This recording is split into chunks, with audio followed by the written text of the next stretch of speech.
Iran में जाकर के देख लो लोग कैसे उतार उतार के बुरखे को उड़ा रहे हैं हवा के अंदर। तो किसी को बता दो भैया वहाँ पे क्यों हो रहे हैं, वहाँ पे बुरखे से आज़ादी क्यों चाहिए महिलाओं को, कोई और तो नहीं जा रहा। आप एक बात ये कभी ओबीसी ने माइक पे खड़े होकर बोला है कि ए मुसलमानों मैं चाहता हूँ कि तुम भी कलाम बनो, ए मुसलमानों मैं चाहता हूँ तुम भी बीर अब्दुल हमीद बनो, ए मुसलमानों मैं भी चाहता हूँ कि अपनी बिटिया को बुरखे से बाहर निकाल करके सोफिया कुरैशी बनाओ। जिहाद मुफ्त जिहाद कर रहे हैं, लैंड जिहाद कर रहे हैं, ये इनसे बाहर आ सकते हैं।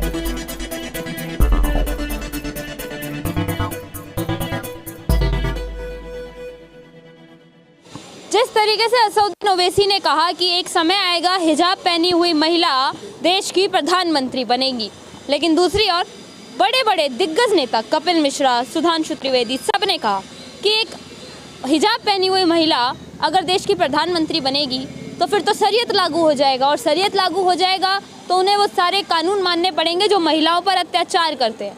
राहुल भैया, क्या लगता है, क्या देश को एक हिजाब पहनी हुई महिला प्रधानमंत्री मिलेंगी? क्यों? भारत है ये, इस्लामिक कंट्री थोड़ी ना जो हिजाब वाली, और जो इस्लामिक कंट्री है वहाँ तो हिजाब पहन नहीं रही। वहाँ की प्रधानमंत्री शेख हसीना को किसी ने देखा था क्या हिजाब के अंदर कभी? वो एक भुट्टो हुई वहाँ पे पाकिस्तान के अंदर, उनको देखा किसी ने हिजाब के अंदर? नहीं ना।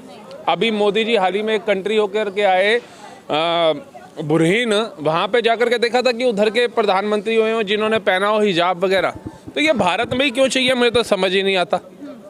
भारत में ही क्यों चाहिए? असदुद्दीन ओवैसी को जो चाहिए, पहले तुम अपना ख्वाब तो देख लो कि सांसद से ऊपर उठना भी है या नहीं उठना है, हैदराबाद से बाहर निकलना है या नहीं निकलना है। सिर्फ ऐसे वैसे बयान दे करके भारत का माहौल ख़राब करना इन लोगों का एजेंडा बन चुका है आज की डेट के अंदर। लेकिन अगर हिजाब पहनी हुई महिला देश की प्रधानमंत्री बनती है तो उससे दिक्कत क्या है? क्या एक मुसलमान किसी बड़े ओहदे पे नहीं बैठ सकता? अरे मोदी जी अगर तिलक लगा लें तो इनको दिक्कत हो जाती है। भैया मोदी तिलक लगा लेते हैं, मोदी जी भगवा ओढ़ करके मंदिर जा रहे हैं, अभी सोमनाथ मंदिर गए तो तमाम विपक्षियों को मिर्ची लग गई।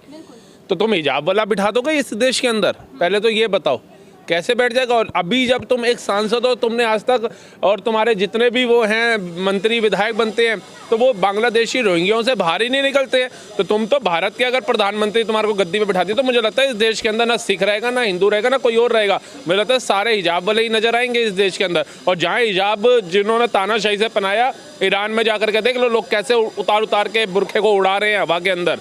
तो किसी के ऊपर इतनी भी कट्टरता मत करो, इतनी भी तानाशाही मत करो कि लोग तुम्हारे धर्म को ही छोड़ना सही समझ ले। आज ईरान के अंदर ना मोदी है, ना अमित शाह है, ना आरएसएस है, और भारत वहाँ पे इलेक्शन नहीं लड़ने जा रहे नरेंद्र मोदी, जो वहाँ पे इन्होंने करा दिया। तो ये तो मूर्ख लोग हैं, ये कहेंगे भैया इलेक्शन हारने वाले हैं ईरान के अंदर और इन्होंने जो है मोदी जी ने वहाँ पे भी दंगे करवा दिए। तो अब बता दो भैया वहाँ पे क्यों हो रहे हैं, वहाँ पे बुरखे से आज़ादी क्यों चाहिए महिलाओं को, कोई और तो नहीं जा रहा वहाँ पे। तो अब कहाँ गया धर्म, बताइए। और अमेरिका अभी बैंड बजाने वाला है ईरान की, क्या करोगे तुम? जिस अमेरिका पे तुम कूद रहे थे, जिस अमेरिका को तुम अपना हिमायती समझ रहे थे जब वो भारत के ऊपर टिप्पणियां कर रहा था कि डूबती इकोनॉमी है, डेड इकोनॉमी है, और ऑपरेशन सिंदूर में मैंने हस्तक्षेप किया, नरेंद्र मोदी मेरे पास गिड़गिड़ाए, फ़ोन किया कि मैं आपसे मिलना चाहता हूँ, इतना तुम्हारे को खिल्ली उड़ रही थी, इतना वो रहा था। और अब अगर डोनाल्ड ट्रंप जो है ईरान पे हमला करने वाले हैं, सभी रशिया से लेकर के इजराइल से लेकर के भारत, चाइना, सब ने अपने नागरिकों को बोल दिया ईरान खाली करके अपने अपने देश में पहुँच जाओ।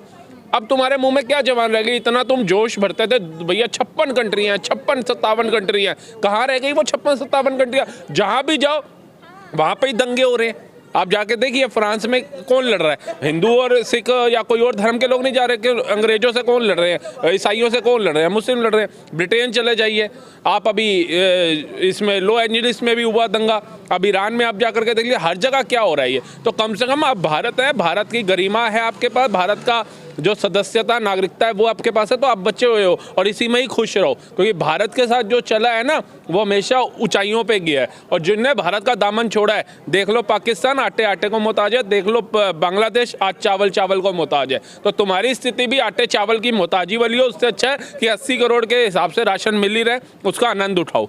आपको भी लगता है राहुल भैया कि ये बुरखे वाली प्रधानमंत्री का दावा करके असदुद्दीन ओवैसी कहीं ना कहीं गजवाए हिंद की धमकी दे रहे हैं? बिल्कुल, इनका एजेंडा है क्या? आप एक बात ये कभी ओबीसी ने माइक पे खड़े होकर बोला है कि ए मुसलमानों मैं चाहता हूँ कि तुम भी कलाम बनो, ए मुसलमानों मैं चाहता हूँ तुम भी बीर अब्दुल हमीद बनो, ए मुसलमानों मैं भी चाहता हूँ कि अपनी बिटिया को बुरखे से बाहर निकाल करके सोफिया कुरैशी बनाओ? ये नहीं बोला, लेकिन प्रधानमंत्री बुरखे वाली चाहिए। सोफिया कुरैशी जी अगर बुर्का पहन करके वो लड़ाकू विमान उड़ाती और वो कहती नहीं मैं तो अपना धर्म नहीं छोड़ सकती, तो उड़ा सकती थी। आज जितने सम्मान की बात करी जाती है कि इस्लाम का सम्मान बढ़ाया, अपने परिवार का सम्मान बढ़ाया सोफिया कुरैशी ने, हर बच्चा उनको सोफिया कुरैशी मैम बोल रहा है, उनको सम्मान दे रहा है, वो क्या ओबीसी दिला सकता है?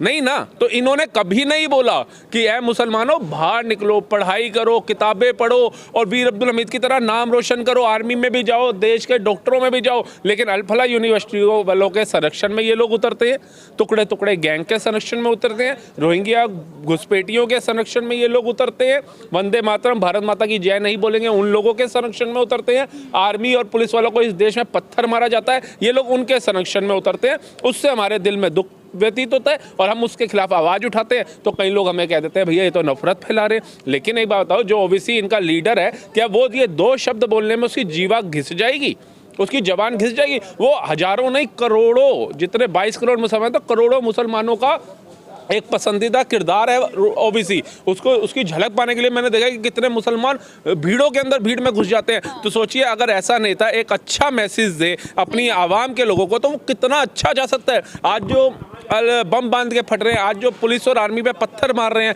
आज जो लव जिहाद, थूक जिहाद, मूत जिहाद कर रहे हैं, लैंड जिहाद कर रहे हैं, ये इनसे बाहर आ सकते हैं अगर इनको कोई लीडर, कोई मौलाना अच्छा मिल जाए जो अच्छा मार्ग दिखाए।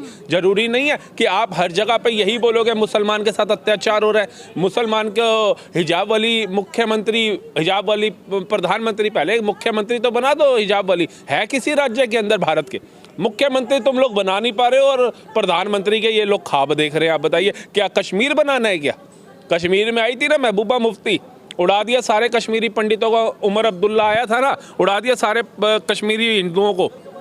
कहाँ गए वो हिंदू? आज तो ऐसा लगता है चांद के पास तारे नजर आ जाएंगे आपको, कश्मीर में हिंदू नजर नहीं आएंगे। तो जिनकी सोच इतनी गिरी हुई होगी वो क्या सिखाएंगे, वो क्या सिखाएंगे? मैं तो बल्कि उन माँ बाप को सैल्यूट करता हूँ जिन्होंने अपने बच्चों को वीर अब्दुल हमीद और सोफिया कुरैशी जैसा बनाया। लेकिन अगर आप शाहीन बनाने की सोच रहे हो, बम बांध के फटने वाली, आप जरूरी थोड़ी है कि हिजाब पहन के गलत काम ही हो, चोरी चकारी, आतंकवादी हमला, ये सब हिजाब पहन के ही हो। अरे तो इस देश के अंदर है जो प्रधानमंत्री है उसका चेहरा तो दिखाओ, है कौन? इंदिरा गांधी जी भी हुई ना, तो चेहरा तो पूरी दुनिया ने उनका देखा था विश्व तक में। अब आप बुर्का पहना करके बिठा रहे हो, एक ख्वाब देख रहे हो कि बुरखे वाली बैठ जाएगी, और भैया हमारे देश की प्रधानमंत्री है कौन जी? एक बुरखे वाली है। आगे क्या एक्सप्लेन करेंगे कि कौन है, चेहरा क्या है, किसी लीडर से मिलने जाएगी क्या? तो हीन हो जाएगी इसमें। तो ये सब बलगला रहे। बुरखा जो है वो, अगर आप बाहर आते हो, दुनियादारी में आते हो, समाज में आते हो और कोई ऐसा काम करते हो जिसके अंदर आपने समाज सेवा टाइप का कुछ करना है, तो आपको अपना चेहरा दिखाना पड़ेगा। आप घर में रहिए, परिवार में जाइए, आपके धर्म की चीज़ है, आप उसको ढकिए, कोई आपको ज़बरदस्ती नहीं कह रहा कि उस बुरखे को उतारिए। लेकिन अगर आप ये बोलो जी प्रधानमंत्री बना देंगे, तो पहले तो ये ख्वाब देखना ही मूर्खता है। ये ख्वाब देखना ही ओबीसी के लिए सबसे बड़ी मूर्खता है कि प्रधानमंत्री बना देंगे बुरखे वाली को। ओबीसी के खानदान का कोई खुद बन जाए, वही बड़ी बात हो जाएगी प्रधानमंत्री। क्यों बन जाए भाई साहब, भैया सॉरी, क्यों बन जाए?